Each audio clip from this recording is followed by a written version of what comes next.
안녕하십니까. 강일한 집사입니다. 나는 처음 교회 가게 된 것은 크리스마스 이브 때 무용하러 교회 갔습니다. 그러면서 교회 다니는 분이 가자 하면 따라가고 왔다 갔다 했습니다. 결혼해서 부산에 살았는데 옆집에 사는 집사님의 권유로 교회 다니게 되었습니다. 교회를 다니는 중에 사고로 인하여 고향 시골에 이사가게 되었습니다. 그러면서 교회는 진심으로 다니지 않고 가야 되는 곳으로만 알고 다녔습니다. 우리 가정이 복을 받을 것 같아서, 세상에 살면서 평탄하게 살 것 같아서 다녔습니다. 세상에 한 발, 교회에 한 발 하면서 살았는데 11조에 대한 마음이 생기는 것이었습니다. 형편은 좋지 않았는데 11조는 해야 된다는 생각에 노력했습니다. 그러면서 세상과도 즐겁게 살았습니다. 다단계도 하고 장사도 하고 빚이 자꾸 늘어갔습니다. 시골에 살면 비전이 없다 생각하고 다시 부산으로 왔습니다. 부산에 살면서 세례 주셨던 목사님 남성교회로 다녔습니다. 3년쯤 다녔는데 새해 아침이었는데 꿈에 음성이 또렷이 들렸습니다. 너는 나를 누구라 생각하느냐 물으시는 것이었습니다. 내가 믿는 주님이시라고 대답은 했는데 그때는 입으로만 하는 말이었습니다. 주일 교회 가서 정말 나는 복을 주시는구나 생각했죠. 주님의 음성을 들었다고 자랑하고 기뻤습니다. 처음으로 듣는 음성 내게도 들려주셨구나 흥분했습니다. 주님의 음성을 들려주신 것은 주님의 훈련의 시작이었습니다. 고난의 시작이었습니다. 나는 남편이 전부다라고 믿으며 살았습니다. 남편만 있으면 행복하다 살았습니다. 그때부터 남편으로 오는 고난은 정말 힘들었습니다. 세상이 무너지고 앞이 보이지 않고 캄캄했습니다. 고난은 내가 제일 사랑하는 곳으로부터 온다고 하는데 집사님이나 권사님들이 한결같이 하시는 말씀이 남편을 내려놓으라고 하셨습니다. 주님이 먼저지 남편이 먼저가 되면 안 된다고.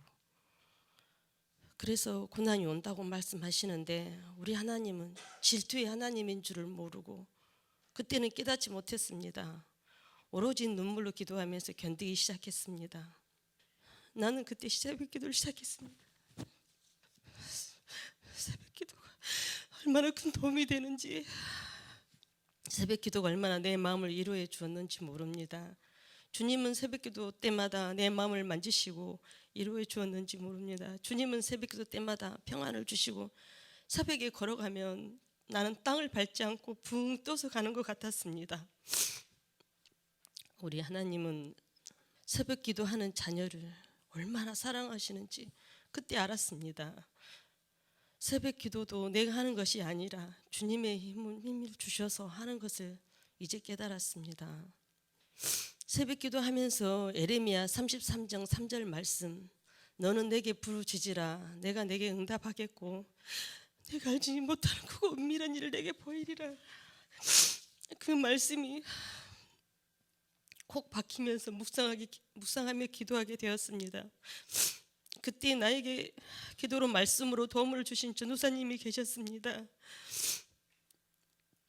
전도사님이 계신 곳 달려가서 기도받고 위로받으면서 살았습니다. 지금도 나에게는 전도사님이 큰 소중한 분입니다. 그 또한 주님이 계획하신 일인 것을 이제야 깨달았습니다. 주님은 철저하게 훈련을 시키셨습니다. 오로지 주님만 보게 하시고 두려움도 외로움도 철저하게 훈련시키면서 기도로 살게 하셨습니다. 주님은 항상 곁에 계시는데 무엇이 외로운가, 하나님이 살아계심을 알지 못하고 입술로만 찬양하고 무슨 일이 생기면 주님을 잊어버리고 내가 일을 처리하고 나중에 일이 터져야 하나님이 살아계시다고 다시 찾고 맡기지 못하고 산 세월이 너무 길었습니다. 이제는 무슨 일이 생기면 내가 하지 않고 주님을 찾으며 성령님에게 도와달라고 매달리며 기도하겠지요. 지금은 남편도 교회에 나오고 기도의 응답에 감사합니다. 나는 11조 사랑을 믿습니다. 온전한 11조를 드리지 못한 때도 있지만 드리려고 힘씁니다. 11조에 대한 사랑은 주님의 약속을 지키신다는 말씀을 믿기에, 물질의 어려움이 올 때는 주님이 열어주시면 된다는 것을 알기에 꼭 드렸습니다. 지금은 11조를 남편의 곳도 드리고 있습니다. 남편의 11조는 다 드리지 못하고 조금씩 올려서 드리려고 생각하는데, 목사님 주일날 예배 때 말씀하시는 것이었습니다. 온전한 11조가 아니면 주님은 기뻐하지 않으신다고, 드리지 않는 것만 못하다고 하시는 것입니다. 갈등은 조금 있었지만 이왕 드리는 거 온전한 11조를 드리자. 드리고 나니까 마음이 편안해졌습니다. 주님을 주야로 묵상하면서 성령님에게 의지하면서 이제는 살아갑니다.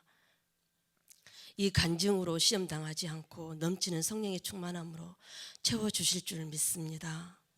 나의 죄를 대신하신 주인 되신 예수 그리스도를 사랑합니다. 성광교회 목사님, 좋은 분들을 만나게 도와주신 주님께 감사드립니다. 아멘. 할렐루야. 우리 이 시간 하나님의 말씀 보겠습니다. 하나님의 말씀은 마태복음 26장 14절에서 16절까지 말씀입니다. 그때에 12 중의 하나인 가룟 유다라 하는 자가 대제사장에게 가서 말하되,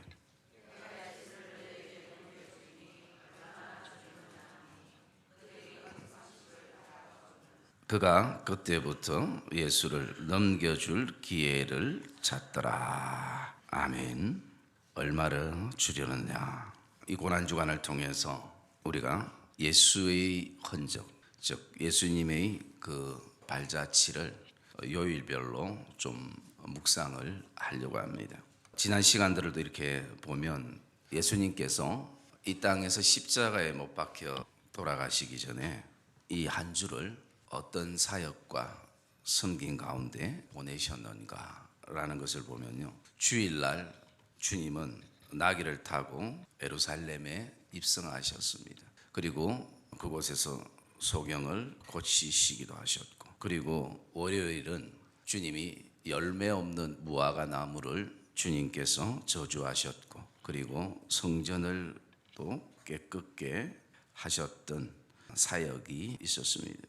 그리고 오늘 이 화요일은 주님이 많은 사람들에게 많은 가르침을 하신 것을 볼 수가 있습니다. 그래서 두 아들의 비유를 통해서, 악한 농부들의 비유를 통해서, 그리고 예루살렘 성전의 멸망에 대해서도 말씀을 하셨고, 그리고 부활에 대해서도 말씀을 하시며, 마지막 날 혼인잔치에 대해서도 말씀을 하셨습니다. 그리고 또 오늘 우리가 본문에 읽었던 그 가룟 유다에 대한 말씀을 하셨습니다. 그러면서 우리는 오늘 이 가룟 유다의 이 배반에 대해서 좀 말씀을 묵상하고 기도의 제목을 가지려고 합니다. 먼저 근본적인 것은 왜 가룟 유다가 주님을 배반했나라는 것입니다.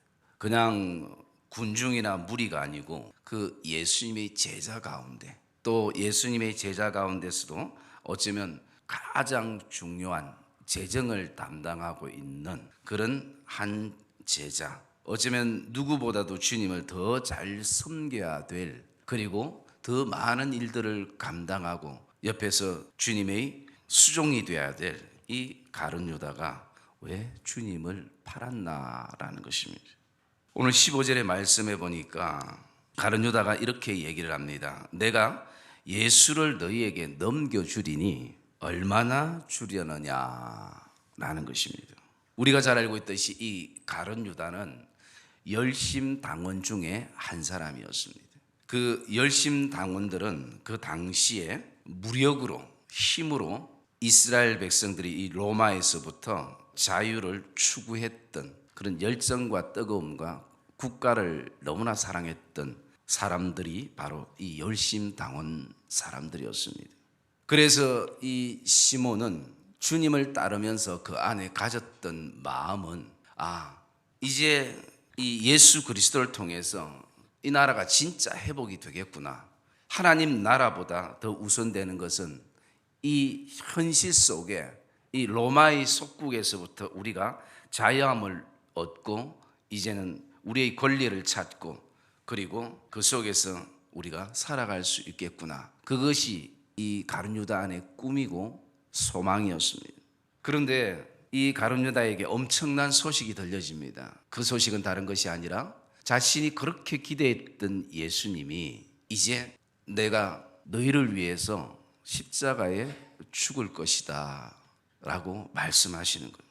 열심당원인 이 가룟 유다의 마음 안에는 이것을 도저히 용납할 수 없고 이해할 수 없고 이것을 받아들일 수 없는 것입니다. 내가 어떻게 꿈꾸던 나라였는데 그 이 민족의 어떤 그 자유를 위해서 내가 지금껏 얼마나 많은 헌신과 열정과 때로는 내 생명까지도 걸고 나가는 순간들이었는데 이 예수님의 말씀을 그는 받아들일 수 없는 그런 마음의 갈등이 시작이 되는 것입니다.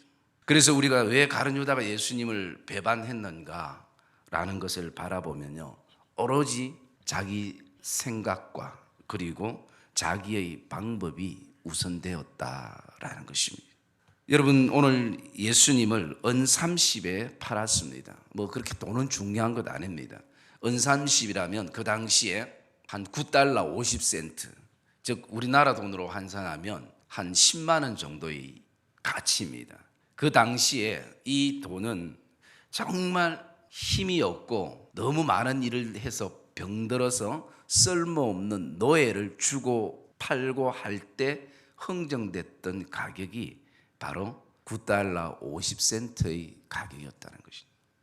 그래서 어떻게 바라보면 이 오늘 본문의 유다는 이 은 30이 자기에게 필요한 것이 아니라 내 생각의 기대의 메시아가 아니었다라는 것이죠. 그것을 통해서 내가 모든 것이 무너졌다라는 것이, 내 생각과 내 방법은 이렇게 해야 이 나라가 잘 살고 이렇게 해야 이 민족이 자유를 얻을 수 있는데 주님이 십자가에 달리시면 모든 것이 끝나버린다는 것이죠. 여러분, 오늘 우리 안에도 참 주님께 실망하고 주님께 좌절하고 할 때 가장 위험한 것 하나가 있다면 그것은 내 생각이라는 것이에요. 그리고 내 방법이라는 것이죠. 그리고 특별히 내가 계속 기도하면서 기대해왔던 어떤 내 방법, 내 생각, 이것이 내려지지 않으면 우리 안에도 결국 예수님에게 좌절하고 실망하고 그리고 예수를 넘겨줄 마음들을 가지게 되는 것입니다. 그래서 이런 마음 때문에 16절에 보니까 가룟 유다가 그때부터 예수를 넘겨줄 기회를 찾기 시작하는 것입니다. 예수를 위해서 내가 어떻게 살고 어떻게 희생하고 이 예수님을 위해서 내가 이 십자가의 사역에 어떤 길을 가야 할 것인가에 대한 고민이 아니라 어떻게 하면 예수를 팔 수 있을까? 어떻게 하면 내 삶에서 예수의 소리가 들리지 않도록 내가 거절할 수 있을까? 어떻게 하면 예수의 소리보다는, 진리보다는, 하나님 기뻐하는 선보다는 내 생각, 내 방법, 이것을 어떻게 하면 이룰 수 있을까? 여러분, 이런 어떤 저와 여러분 안에 이런 자기의 생각과 방법에서부터 우리가 예수를 팔 기회를 찾게 된다는 것이죠. 오늘 가룟 유다가 이 은 30에 예수를 팔았다면 우리의 삶은 무엇에 예수를 팔고 오늘도 그 예수를 통해서 우리가 얼마를 받을 수 있을까? 이런 어떤 여러 가지 사단의 유혹과 생각들이 우리에게 들어올 수 있다는 것입니다. 여러분, 이 고난주간을 통해서 저와 여러분들 정말 하나님 앞에 우리가 기도하며 나가야 될 것은 자기 생각, 자기의 방법이 전부가 아닌 것입니다. 오늘 우리는 하나님의 방법, 하나님이 무엇을 정말 기뻐하는가, 그 길들을 저와 여러분들이 걷고 또 그것을 묵상하는 귀한 이 한 주가 되시기를 주님의 이름으로 축복합니다. 어떤 사람들은 이 가룟 유다를 가리켜서 이렇게 말하고 있습니다. 결국 가룟 유다가 예수를 팔았기 때문에, 그러기 때문에 예수님이 인류를 구원하기 위해 십자가에 못 박힌 것 아니냐. 그러면 당연히 가룟 유다도 하나님의 구원의 사역에 일조한 것이 아니냐라는 것입니다. 여러분, 어떻게 전체적으로 결과적으로 바라보면 맞는 것 같습니다. 그러나 여러분, 가룟 유다가 팔지 않아도 예수님이 십자가에 못 박혀 우리를 위해 돌아가시는 것은 하나님의 어떠한 방법에 의해서 충분히 가능하다라는 것입니다. 결과적으로 바라볼 때는 그렇게 되어지지만, 그래서 오늘 하나님께서는 죄에 대해서 허용을 하시지만, 그러나 죄를 위해서 우리를 쓰시는 분이 아니시라는 것입니다. 결과적으로는 죄에 대한 허용이 되어지지만, 그래서 오늘 저와 여러분들이 또 하나 기도해야 될 것은, 내 생각과 내 방법보다 더 중요한 것은 뭡니까? 진리라는 것입니다. 그리고 선이라는 것입니다. 그래서 하나님 오늘도 내 생각과 내 방법이 아니라 하나님의 진리, 하나님의 선에 대한 생각들을 가지고 우리 안에 영적인 분별력과 영적인 판단력을 우리에게 허락해 주시옵소서. 이것이 오늘 이 가룟 유다를 바라보면서 우리가 가져야 될 믿음의 교훈이고, 또 우리 역시 수많은 이 땅의 삶 가운데 사단이 예수를 팔 생각을 수없이 우리에게 넣어주는 그 순간이 있게 될 것입니다. 그럴 때마다 저와 여러분들이 정말 하나님이 무엇을 기뻐하시는가, 하나님이 우리에게 어떤 선을 원하시고 계시는가, 저와 여러분들이 성령의 음성에, 성령의 소리에 귀를 기울이며, 이제 우리가 다시 한번 예수 그리스도께서 날 위해 십자가에 못 박혀 죽으셨고 나에게 새 생명을 주셨다면, 주님이 부르시는 그날까지 이제는 저와 여러분들이 예수를 위해서 죽는, 하나님의 영광을 위해서 사는 그런 복된 믿음의 삶이 이 고난주간을 통해서 결단되어지는 귀한 은혜가 있기를 주의 이름으로 축복합니다.